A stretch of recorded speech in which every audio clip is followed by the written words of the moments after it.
상태가 계속해서 스트레스 상태에 놓여있게 되면 그 힐링 프로세스들이 작동이 안 돼요. 원래 몸이 가지고 있는 치유 기능이 작동할 수 있는 그 컨디션으로 되돌려주는 게 이완이라고 할 수 있어요.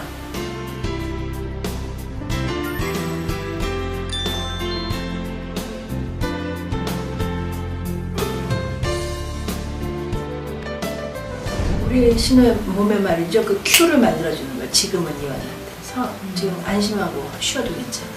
그리고 그 이완을 유도하는 문제가 처음에 오른팔이 무겁다 이렇게 얘기해요. 근육의 이완을 유도한다고 얘기를 하죠. 그 다음에 오른팔이 따뜻하다, 숨쉬기가 편안하다, 또 심장 연습, 태양신경청 연습, 이만 연습 이렇게 진행이 돼요.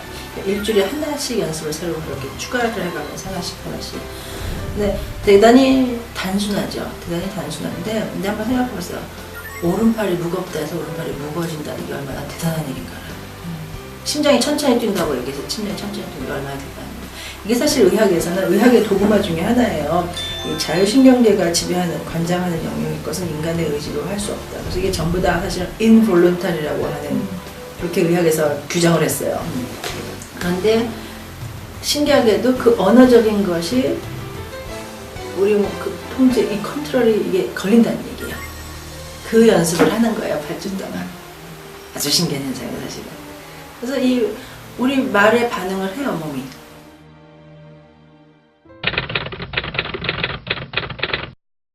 아우토겐 트레이닝은 사실 굉장히 많은 의사가 아닌 사람들이 전문가가 돼가지고 그래서 이 프로그램들을 진행을 해요. 근데 이제 아우토겐 트레이닝 내에서도 요거는 학습의 영역이고 이거는 의료의 내용이다 이렇게 분리가 돼 있어요. 일본 같은 경우는 요게 이렇게 넘어가서 심료내과라고 있어요. 거기서는 아우토겐 트레이닝, 그 심료내과가 내과에 있는 서브스페셜리티예요.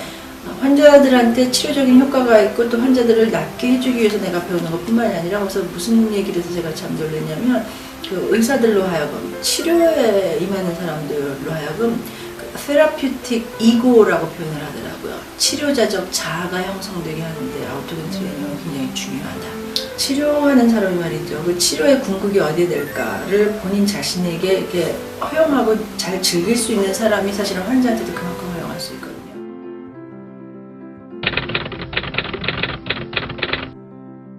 원래 독일의 의사가 만들었어요. 사실은 이건 정통의학이에요.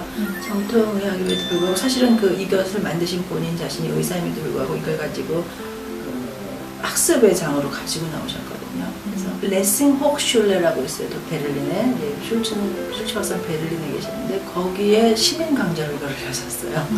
굉장히 그 레싱 혹슐레 지금 독일의 전국 곳곳에 보면 그 법이 있어서 인구 2,000 이상 되는 소도시부터 법적으로 반드시 설치를 하게 돼 있어요. 그 평생교육 대학이 폴크스호chschul에서 시민대학 이렇게 이름을 부르는데 그게 1924년에 첫 코스가 개설이 돼서요.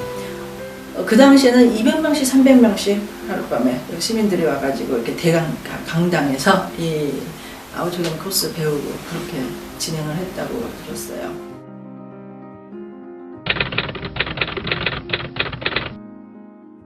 이완에 대해서 잘 우리가 이완 반응을 잘 진행시키고 또 도와줄 수 있으려면 스트레스 반응이 어떤 것이고 스트레스가 만성화되면서 어떻게 진행하는지를 정확하게 알아야 될 필요가 있어요. 그래서 사실은 스트레스 메커니즘이라는 게 우리 생체 메커니즘 전부예요. 독일에는 심신의학이라는 게 가장 그 젊은 학문이 새로운 그 전문의가 심신의학이에요. 1991년인가 92년에 국가대학 그 심신의학 보드가 생긴 걸로 알고 있는데 거기에 이완 요법이 굉장히 중요한 역할을 하죠. 그 심신의학이라고 하는 분야가 사실은 그 왜 그레이존들 있죠. 의학에서 자기 치료를 해서 한다고 했는데 어느 정도까지지 그 다음에는 전혀 성과가 없어 보이는 그러면서 계속 만성화 과정을 밟아가는 환자분들이 되게 있어요. 그래서 근데 그 부분을 지금 성공적으로 이렇게 맡아주고 있는 섹터가 지금 심신의학인데 거기서 이완 요법이 굉장히 중요해요. 그러니까 호르몬 또 신경 전달 물질 또 자율신경이 검사하는 것 이런 걸 통해서 그 스트레스 상태를 이렇게 확진이 가능해졌어요. 그리고 한 11가지 정도로 이렇게 진단이 참 나올 수 있는 체계들이 지금 있어요. 지금 이제 필럿 프로젝트인데 제가 알고 있기로는 2014년까지 이제 국가에서 지금 이제 그거 예산을 투입해서 지금 이제 하고 있거든요. 그러니까 2014년까지 그 프로젝트가 완성될 그렇게 지금 예정으로 되어 있는 걸로 알고 있는데 이거는 그렇죠. 그러니까 검사하고 진단하는 방법들은 있었는데 이제 그것을 독일에서는 국가 보험화하려고 그러는 거죠. 그러니까 시스템 전체가 움직이는 그 과정에 지금 있는 거예요.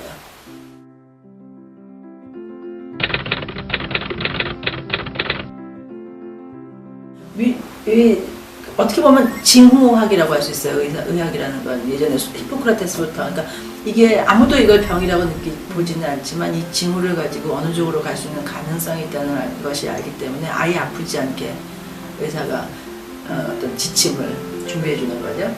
근데 사실 그런 의학이 가능하려면 사실은 그 시민, 사실 페이션트 환자도 아니에요. 시민들의 역량이 필요해요. 그런 의학이 가능하려면. 징후를 해서 의사가 얘기해 주는 그 말귀를 알아먹고 뭔가 자기가 스스로 뭔가를 해야 되는 거거든요.